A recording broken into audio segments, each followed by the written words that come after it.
আসসালামু আলাইকুম। Hello friends, আমার হাতে যে সেটটি দেখতে পাচ্ছেন এটি ইনফিনিক্স হট 10 প্লে। সমস্যা হলো অটো রিস্টার্ট নেয়।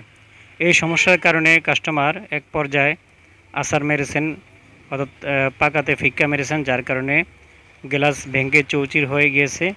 এখন আমার দ্বারস্থ হয়েছেন ঠিক করে দেওয়ার জন্য। বন্ধুগণ, এই সমস্যার সমাধান করতে হলে আমাদেরকে সেটটি ডিসেম্বলি করতে হবে, আর ডিসেম্বলি করতে হলে আমাদেরকে যত এক্সটার্নাল জিনিস আছে সেগুলি খুলে নিতে হবে, যেমন ব্যাক পার্ট এবং স্ক্রু, তারপরে ফিঙ্গারপ্রিন্ট সবগুলি খুলে নিতে হবে। আমাদের শুধু উপরের অংশ খুললে হবে, নিচের অংশ খোলার কোনো প্রয়োজন নাই। দেখি ঠিক আছে কিনা। হ্যাঁ, ঠিক আছে। এবার ব্যাটারিটি আলগা করে আবার লাগিয়ে দেখি। অনেক সময় ব্যাটারি ডিসকানেক্ট করে আবার কানেক্ট করলে চালু হয়ে যায়। সেটি কি চালু হয়ে যাবে? সম্ভবত সেদিকে না, না, চালু হয় নাই। বন্ধুগণ, আমাদের কাজ করতে হবে। এখন কি করব সেটা হলো ব্যাটারিটি রিমুভ করব। ব্যাটারিটি রিমুভ করার জন্য আমাদেরকে ব্যাটারির নিচে যেই আঠাওয়ালা স্টিকার আছে সেটি তুলতে হবে। আমি একটি ছিল, সেটি তুলে ফেলেছি বাম পাশে, কিন্তু উঠছে না, তার মানে বা ডান পাশেও একটি আছে। তো সেজন্য আমাদেরকে কি করতে হবে, একটু ঠিনা ঢেলে দিতে হবে। বেশি ঢালা যাবে না, যেহেতু ডিসপ্লে ভালো, ডিসপ্লে নষ্ট হয়ে যেতে পারে যদি আমরা বেশি ঢালি। কারণ ডিসপ্লে যেখান দিয়ে ঢুকেছে, অর্থাৎ ডিসপ্লে রেবন যেখান থেকে বের হয়েছে, সেই ছিদ্র দিয়ে ডিসপ্লেতে থিনার পৌঁছে যেতে পারে। সেজন্য আমরা বেশি থিনার ঢালবো না।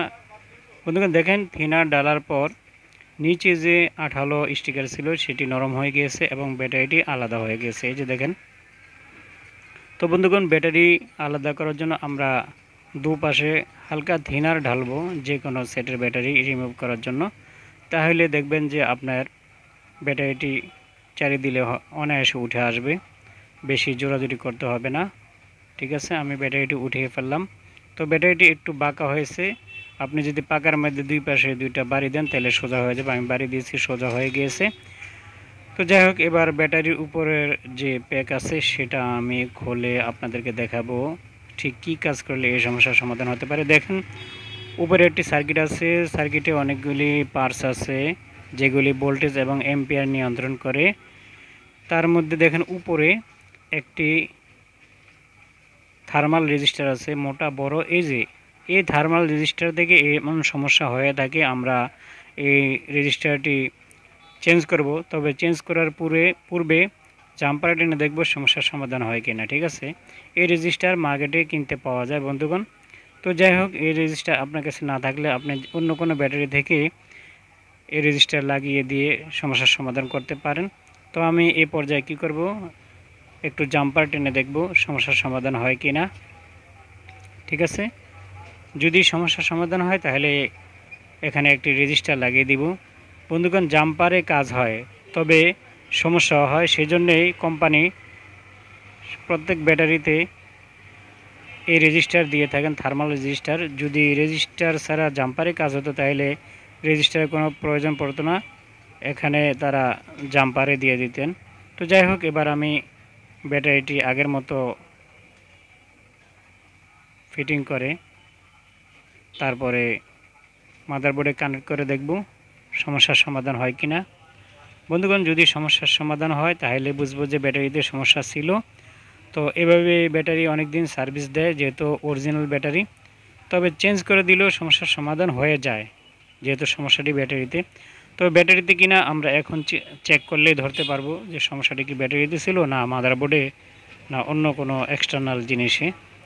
তো যাই হোক, আমি ব্যাটারিটি লাগিয়ে দিচ্ছি।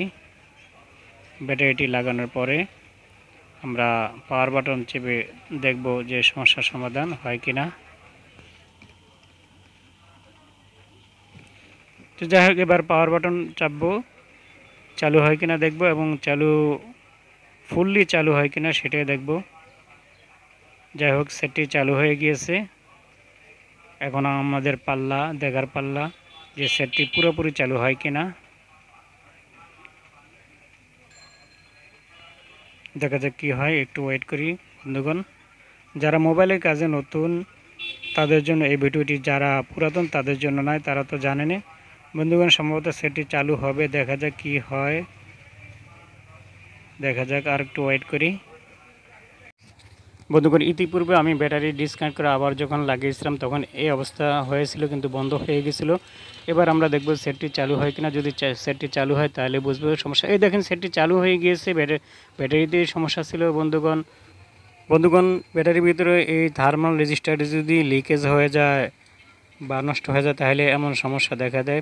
বন্ধুগণ অনেক সেট দেখা যায় যে চালু থাকে, কিন্তু যখন আপনি নেট ওপেন করবেন তখন কিন্তু ধাপ করে সেট বন্ধ হয়ে যায়।